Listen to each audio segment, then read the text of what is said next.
adalah episode kelima. Pada 4 episode sebelumnya, kita sudah menjawab 7 dari 10 argumen yang selama ini membuat kita yakin bahwa bumi berbentuk bola. Pada episode ini, kita akan membahas topik nomor 8, yaitu soal penerbangan keliling dunia akan tiba kembali di tempat yang sama, yang menimbulkan persepsi bahwa bumi ini berbentuk bola. Pada episode ini, juga dibahas soal Antartika dan bom nuklir kubah bumi, yang sangat berkaitan dengan penerbangan dan angkasa luar. Pertanyaan paling umum tentang flat earth adalah tentang penerbangan. Jika kita terbang dari barat ke timur, akan kembali ke tempat semula. Bagaimana ini bisa terjadi jika buminya datar? Pertanyaan umum kedua adalah, jika bumi ini datar, ujungnya apa? Apakah kita akan jatuh? Pertanyaan yang lebih mendasar sebenarnya adalah, dari mana asalnya peta bumi bola dan peta bumi datar itu? Bisa dipertanggungjawabkan atau tidak kebenarannya? Silakan Anda cek situs USGS, United States Geological Survey. USGS adalah lembaga resmi bentukan pemerintah Amerika Serikat yang sudah beroperasi selama 137 tahun. Karyawannya hampir 9.000 orang. Anggarannya mencapai puluhan triliun rupiah per tahun.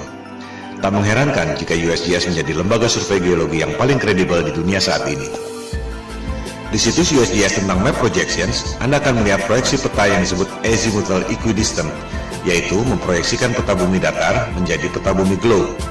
USGS mengatakan bahwa peta bumi datar yang diproyeksikan lewat azimuthal equidistant ini digunakan untuk membuat peta atlas nasional Amerika Serikat, untuk menentukan jarak penerbangan, serta untuk menentukan arah antena. Selanjutnya, USGS mengatakan bahwa logo PBB adalah peta bumi datar yang menjadi sumber azimuthal equidistant itu. Ini adalah bukti yang tak terbantahkan. Pada referensi lain, di Wikipedia, diterangkan bahwa peta bumi datar yang diproyeksikan dengan metode azimuthal equidistant ini membuat berbagai jarak pada peta bumi bola menjadi benar secara proporsional. Artinya, peta yang sebenarnya adalah peta bumi datar itu. Disebut pula bahwa rumus matematika untuk pembuatan azimuthal equidistant ini pertama kali dikemukakan oleh seorang cendekiawan muslim bernama Al-Biruni yang hidup 1000 tahun lalu. Kita tak pernah mendengar nama Al-Biruni, tapi NASA tahu persis dan menamakan sebuah krater di bulan dengan nama Al-Biruni Crater untuk menghormati pencetus metode azimuthal equidistant itu. Jadi jelas sekali bahwa menurut USGS, peta bumi datar adalah dasar pembuatan peta bumi bola.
Yang mungkin Anda tidak perhatikan adalah horizon bumi selama Anda terbang. Lengkung seperti bola atau lurus dan datar. Berikut adalah time-lapse dari penerbangan Airbus 380 yang direkam pada penerbangan dari LA ke Frankfurt sejauh 9.370 km. Rekaman dilakukan dengan kamera biasa, bukan fish eye lens yang membuat semua tampak lengkung. Mari kita lihat apakah horizon bumi itu lengkung atau datar.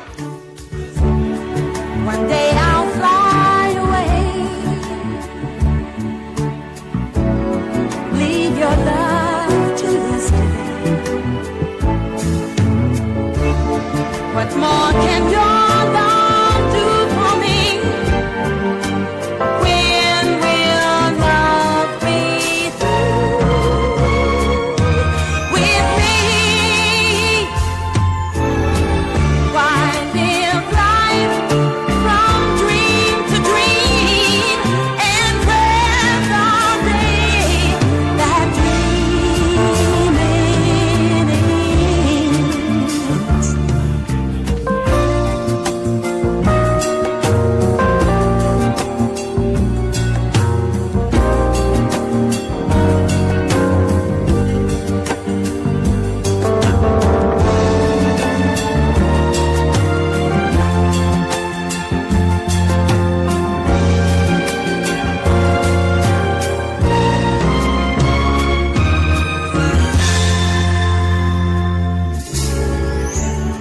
Kembali pada perbandingan kedua peta, tempat-tempat di dekat pusat lingkaran, yakni kutub utara, secara proporsional jaraknya sama. Semakin ke selatan, jaraknya semakin berbeda. Yang paling membedakan adalah Antartika. Kita akan membahasnya satu persatu. Pertama, jarak benua-benuanya dulu. Kita bisa membuktikannya dengan mudah lewat jalur penerbangan. Di selatan Khatulistiwa, yakni Australia, Amerika Selatan, dan Afrika Selatan, jalur penerbangannya tak masuk akal jika menggunakan peta globe, tapi masuk akal jika menggunakan peta flat earth. Anda bisa cek sendiri melalui berbagai situs yang menyediakan layanan tiket penerbangan. Kita ambil contoh satu jalur penerbangan di belahan selatan, dari Santiago, Chili di Amerika Selatan ke Johannesburg di Afrika Selatan. Jika kita ambil jarak lurus di peta globe, memakan waktu 12 jam penerbangan. Tapi, jika Anda cek di situs-situs tiket penerbangan, rute tersebut tidak ada.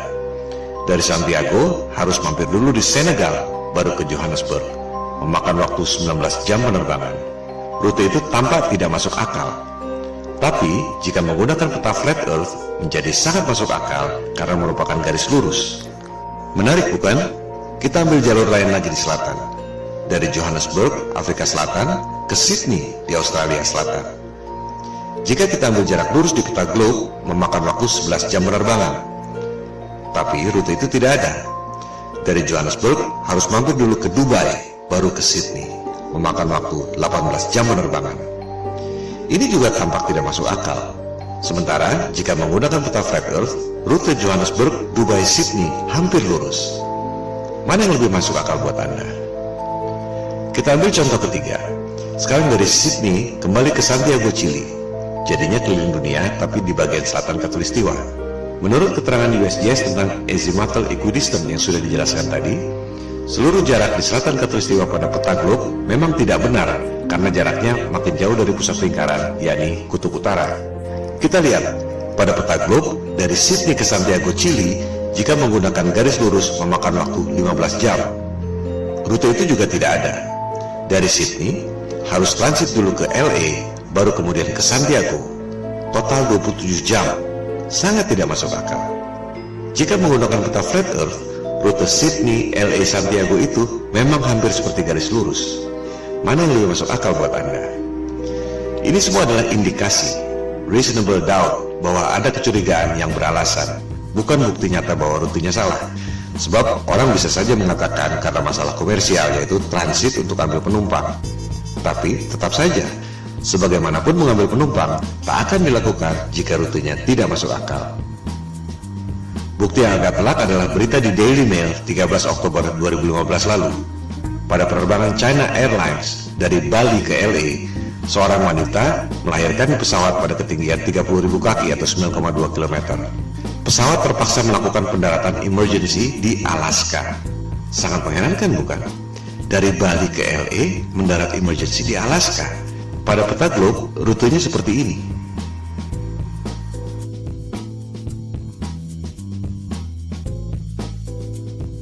Pada peta bumi datar, rute Bali LA mendarat di Alaska adalah seperti ini. Mana yang lebih masuk akal buat Anda? Perbedaan utama antara peta globe dan peta bumi datar adalah di bagian selatan. Pada peta globe, di selatan Khatulistiwa semakin mengecil dan Antartika adalah sebuah benua. Pada peta bumi datar, di selatan Khatulistiwa semakin membesar dan Antartika adalah lingkaran yang mengelilingi bumi datar. Kunci pembedanya adalah Antartika, sebuah kawasan misterius yang memang sejak zaman dulu jarang dikunjungi orang. Bukan hanya karena dingin dan ombak yang ganas, melainkan juga karena sistem navigasi, termasuk kompas, tidak berjalan dengan baik di Antartika. Tercatat Vasco da Gama, penjelajah asal Portugis yang dalam tanda petik menemukan Maluku dan Timur Timur di abad ke-16. Namun upayanya gagal karena cuaca buruk terus-menerus dan jarum kompas tidak menentu. Suatu hal yang wajar, mengingat jaraknya jauh dari pusat lingkaran bumi, yakni kutub utara, yang merupakan medan magnet yang menarik jarum kompas ke arah utara. Penjelajah pertama yang berhasil ke Antartika adalah Captain James Cook, orang Inggris pertama yang tercatat mendarat di Hawaii, Australia, dan New Zealand.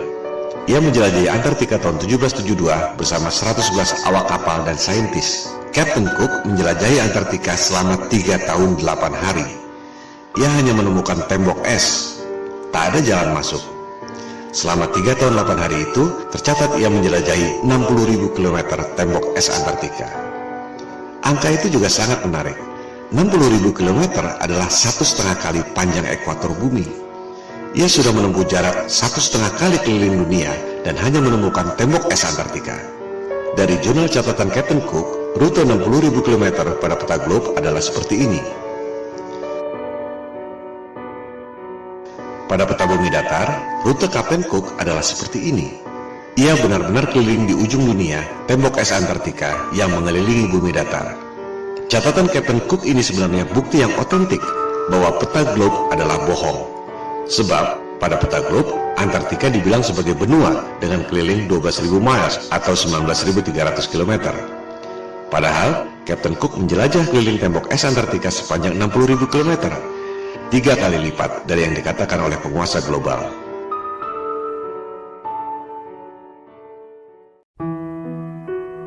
Tokoh paling penting dalam penjelajahan Antartika adalah Admiral Richard E. Byrd. Ini adalah orang yang sangat kredibel.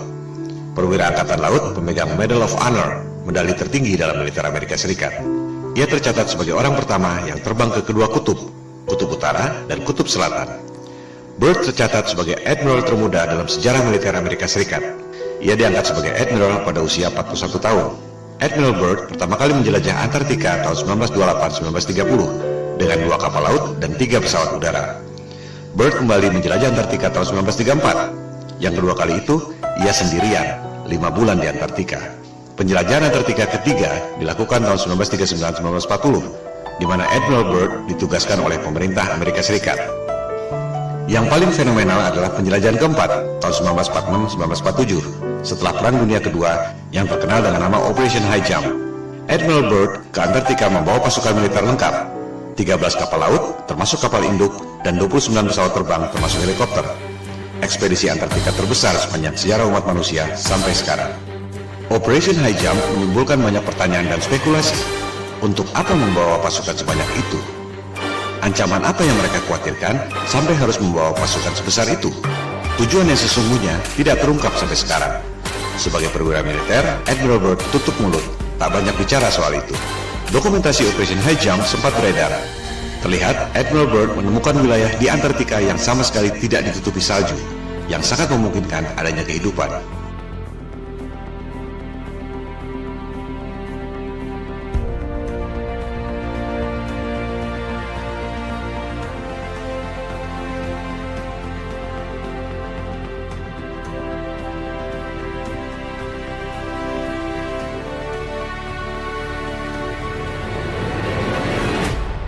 Dalam wawancara dengan harian Chile, El Mercurio tahun 1947, Admiral Byrd membuat pernyataan yang sangat mengejutkan.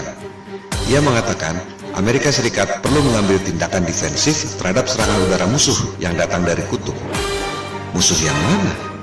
Mengapa dari kutub? Teka-teki yang tak terjawab sampai sekarang. Ekspedisi kelima Admiral Byrd ke Antartika dilakukan tahun 1956-1957, dikenal dengan nama Operation Deep Freeze, untuk membangun 3 pangkalan militer di Antartika. Berikut ada cuplikan wawancara TV yang langka dari Admiral Byrd tahun 1957. A television journal of the important issues of the hour. Our very distinguished guest for this evening is Admiral Richard E. Byrd. I must say that Admiral Byrd, our guest tonight, is not only our greatest living explorer, but he's been an inspiration to countless Americans. Admiral Byrd, you've been to both the North Pole and the South Pole. Is there any unexplored land left on this Earth? But strangely enough, there's left in the world today an area as big as the United States that's never been seen by a human being. And that's beyond the pole on the other side of the South Pole.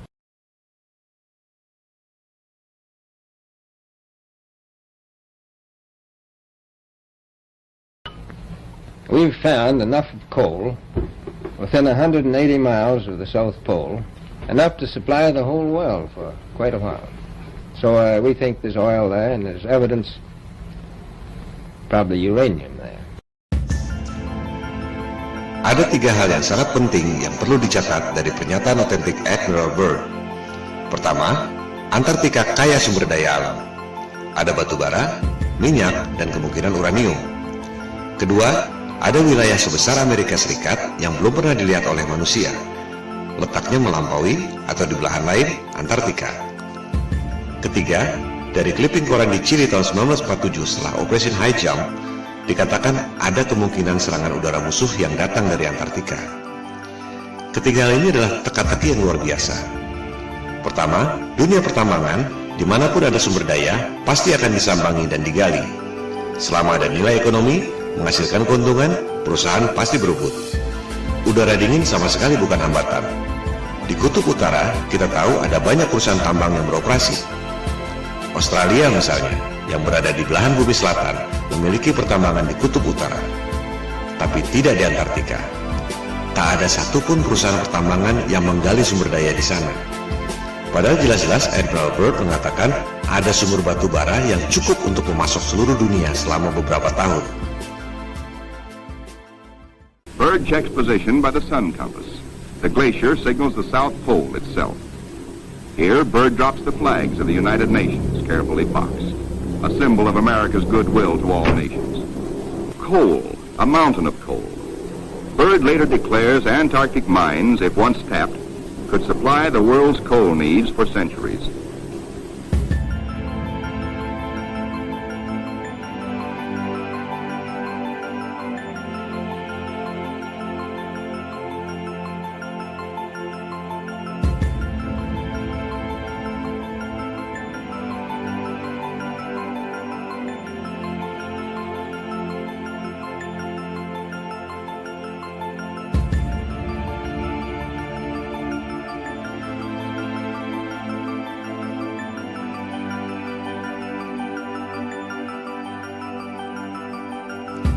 Apakah ini berkaitan dengan pernyataannya bahwa ada kemungkinan serangan udara musuh dari Antartika? Musuh yang mana? Byrd menyimpan rahasia ini bersama para elit global.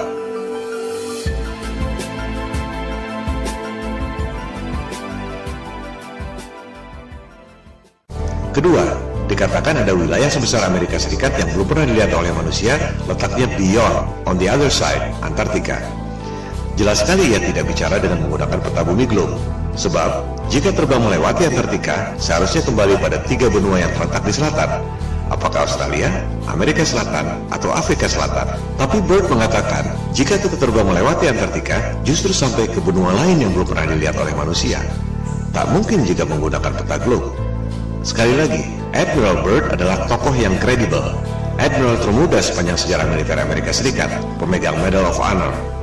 Dan kita semua melihat dan mendengar sendiri dari mulutnya, bukan berita hoax atau salah terjemahan.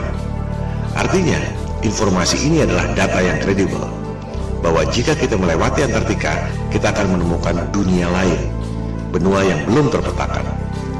Pada peta bumi datar, yang dipetakan memang hanya sebatas tembok es Antartika yang mengelilingi bumi datar. Tak ada yang tahu apa yang ada di seberang tembok es itu. Kebanyakan orang berpikir bahwa di tembok es itu ada kubah celestial yang tidak kelihatan. Tapi, menurut Byrd, masih ada benua lain di seberang sana. Apakah ini berkaitan dengan pernyataannya tentang ancaman serangan udara musuh dari belahan Antartika? Yang sangat menarik, di Library of Congress, Perpustakaan Kongres Amerika Serikat, Anda dapat menemukan peta seperti ini. Peta itu ditemukan di sebuah kuil di Jepang yang dibuat sekitar 1000 tahun lalu. Kita lihat, yang bulat di tengah itu adalah peta bumi datar, yang juga merupakan logo PBB. Lingkaran putih adalah tembok es Antartika. Di bagian luarnya ada lusinan benua-benua sebesar Amerika. Apakah ini yang dimaksud oleh Admiral Byrd? Kalaupun benar, apakah benua-benua itu ada penghuninya? Manusia atau bukan? Itukah yang dimaksud Byrd sebagai kemungkinan serangan udara musuh dari belahan Antartika? Jangankan pergi ke bulan, Mars, atau Jupiter, di belahan selatan bumi saja masih banyak yang tidak kita ketahui.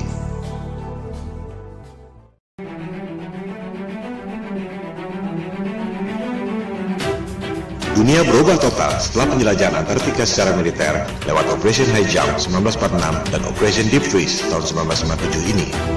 Tahun 1957 dimulailah perundingan Antarctic Treaty yang ditandatangani 2 tahun kemudian. Antartika dideklarasikan sebagai daerah terlarang. Tahun 1957 itu juga diluncurkan Sputnik, satelit pertama di dunia buatan Rusia yang menjadi pemicu perlombaan teknologi angkasa luar.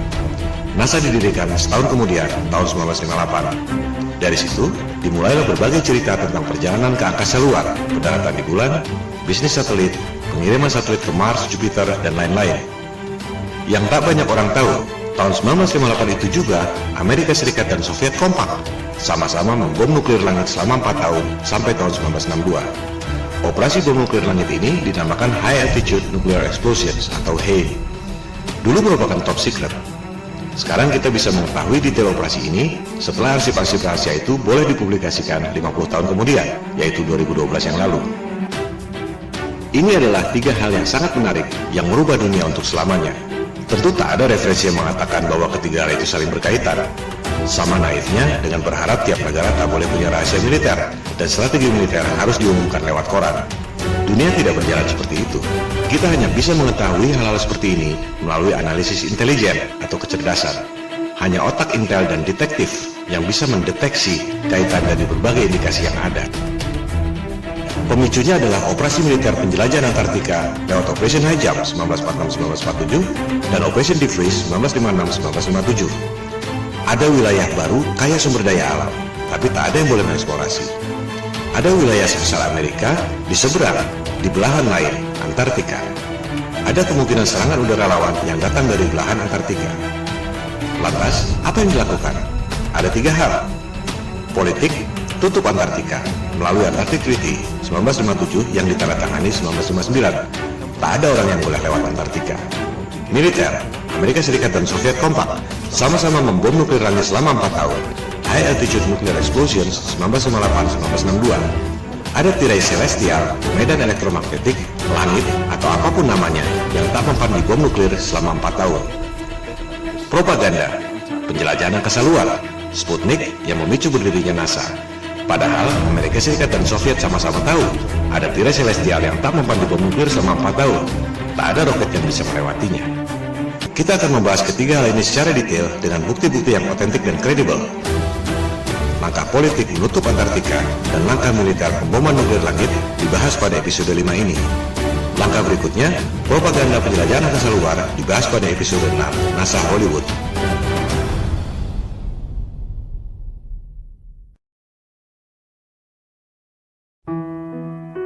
Kita mulai dengan langkah politik, menutup Antartika dari seluruh warga dunia lewat Antarctic Treaty 1959.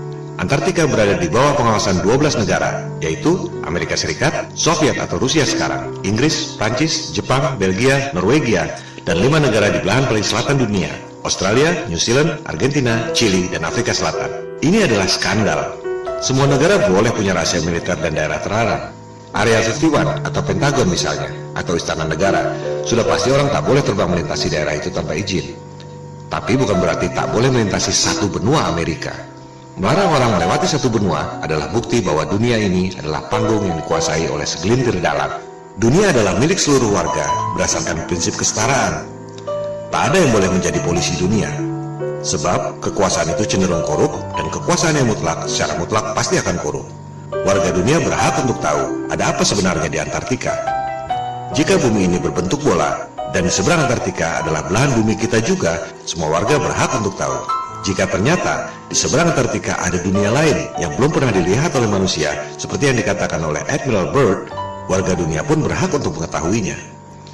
Maka kita kembali pada Flat Earth Challenge di awal episode 1. Kita tak perlu buang waktu berdebat kusir soal bentuk dunia. Silakan terbang lintasi Antartika. Anda tak akan dapat melakukannya. Yang dimaksud di sini adalah terbang melintasi Antartika, bukan camping atau terbang di pinggiran. Banyak tur atau camping di pinggiran Antartika. Bukan itu yang dimaksud. Lebih lucu lagi, peserta tur Antartika diminta untuk tidak memotret horizon secara langsung, tapi harus melalui kaca cembung, fish eye lens, agar horizonnya kelihatan lengkung. Ini juga bukti bahwa ada hal yang disembunyikan. Horizon di Antartika kelihatan sekali lurus dan datar, tapi hanya boleh dipotret dengan kaca fish eye agar kelihatan lengkung. Tak ada yang bisa keliling dunia lewat selatan melintasi Antartika. Apa yang disembunyikan di sana? Apa dasarnya 12 negara punya hak lebih dari negara-negara lain di dunia? Di mana itu jargon hak asasi manusia dan demokrasi yang selama ini mereka dengung-dengungkan? Yang ada hanyalah kartel, oligopoli, Homo homini lupus, manusia adalah serigala bagi sesamanya. Ini yang membuat topik flat earth booming secara eksponensial sejak November 2015. Jika semua orang lama-lama sadar, satu kebohongan ini akan membongkar kebohongan-kebohongan lainnya. Seperti batu kerikil yang bikin jatuh raksasa. Elit global mulai terpojok. Jumlah mereka hanya sedikit. Tak ada yang bisa melawan people power. Maksud dari pemaparan ini adalah membangkitkan kesadaran. Silakan sebarkan. Silakan lakukan riset sendiri. Silakan buat video sendiri dan tayangkan. Jangan berharap mereka akan mengakui. Standard operating prosedurnya adalah bantah, bantah, dan bantah. Jika Anda memposting soal flat earth, jangan kaget jika Anda dihina dan dipermalukan seperti orang yang paling bodoh di dunia. Saran saya, tak perlu ladeni debat kusir. Cukup fokus pada 3 hal, pembuktian secara angka dan fisik. Perhitungan matematik gravitasi, perhitungan matematik gerhana, dan fisik melintasi Antartika. Skakmat.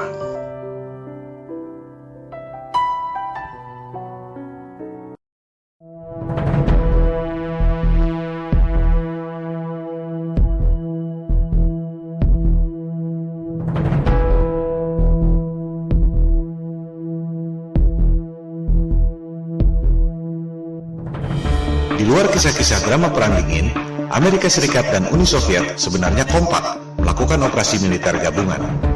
Penjelajahan Antartika yang terakhir, Operation Deep Freeze 1956-1957 oleh Amerika Serikat dan Soviet. Tak lama kemudian, di tahun 1957 itu juga, Soviet meluncurkan satelit pertama di dunia, yakni Sputnik. Fungsi Sputnik sebagai satelit bisa dibilang tak ada apa-apanya. Sebuah bola dengan diameter 58 cm dan hanya membunyikan sinyal yang tak penting.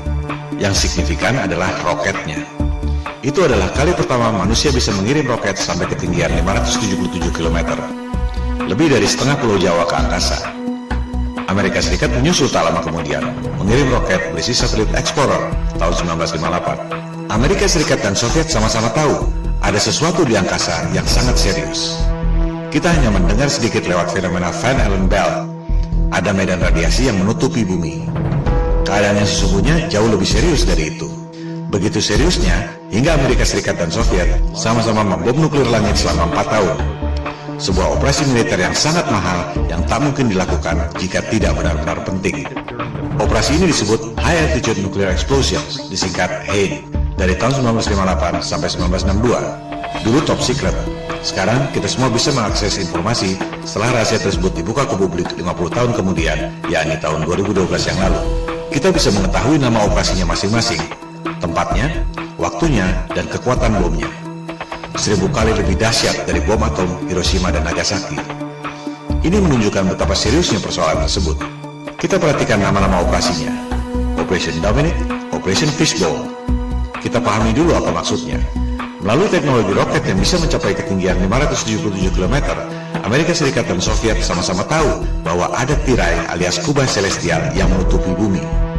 Kubah yang tidak kelihatan, tapi memiliki radiasi yang mematikan. Seperti perisai elektromagnetik dalam film Star Trek. Bahkan disebut impenetrable, tak dapat dilewati. Sungguh mengherankan, orang sampai sekarang masih percaya bisa pergi ke angkasa luar. Padahal jelas-jelas disebut ada perisai alami yang tak dapat ditembus. Ini yang dulu dikatakan oleh Ibnu Sina 1000 tahun yang lalu sebagai solid but transparent spheres, dan yang dikatakan oleh Nikola Tesla 100 tahun lalu sebagai celestial spheres.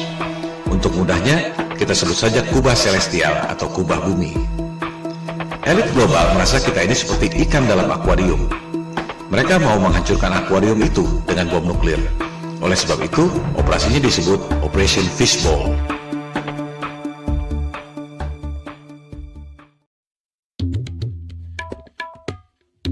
Elit global dan Freemason adalah titisan doktrinal dari Raja Nimrod yang membangun Menara Babel untuk menantang Tuhan yang menciptakan banjir Nabi Nuh. Mereka percaya bahwa yang namanya Paradise alias surga Firdaus adalah Atlantis, sebuah benua yang ditenggelamkan oleh Tuhan lewat banjir Nuh. Itu sebabnya Nimrod membangun Menara Babel yang menjulang tinggi ke langit. Anda bisa mempelajari sendiri soal Menara Babel ini pada Alkitab Taurat.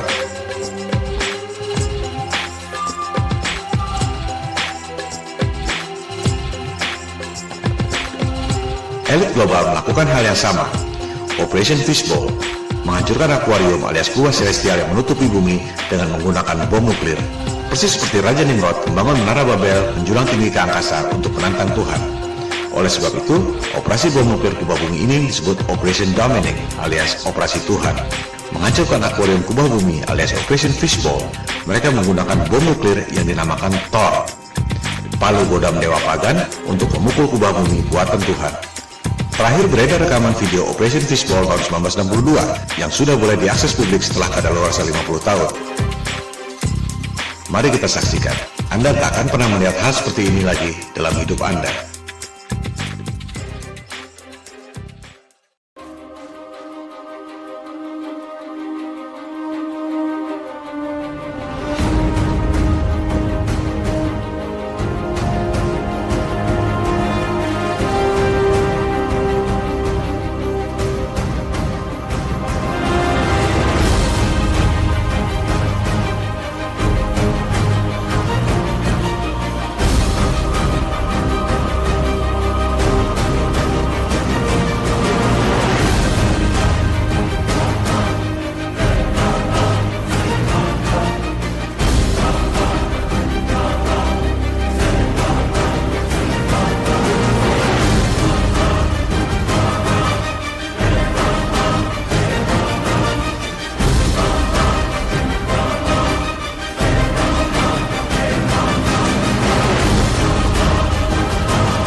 Amerika Serikat dan Soviet sama-sama membom nuklir selama 4 tahun, 1958-1962. Kubah celestial tak dapat ditembus. Amerika Serikat dan Soviet sama-sama tahu tak ada yang bisa pergi ke angkasa luar. Perlombaan angkasa luar, termasuk perjalanan ke bulan, adalah sandiwara, bisnis hoax, di mana elit global mendapat keuntungan yang luar biasa dari anggaran negara. Soviet bangkrut, dolar inflasi, rupiah kita lebih hancur lagi. Elit global tak akan mengakui ini. Mereka lebih baik membunuh daripada mengakui bahwa mereka bohong soal angkasa luar. Tak akan ada resolusi damai.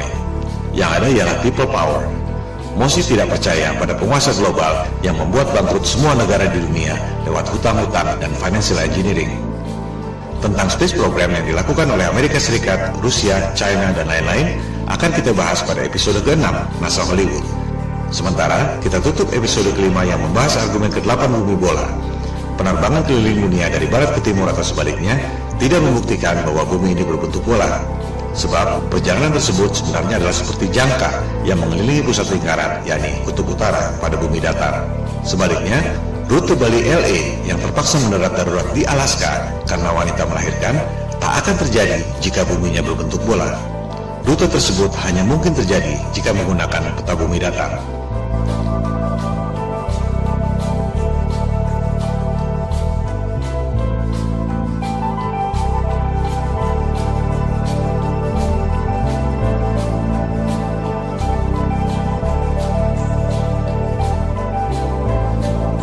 Orang bisa terbang keliling dunia dari barat ke timur atau sebaliknya.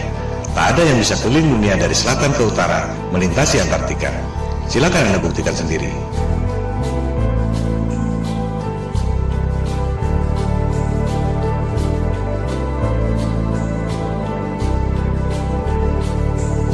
Hal ini membuktikan ada rahasia yang disembunyikan di Antartika. Antartika adalah salah satu rahasia kunci pada konspirasi bumi datar.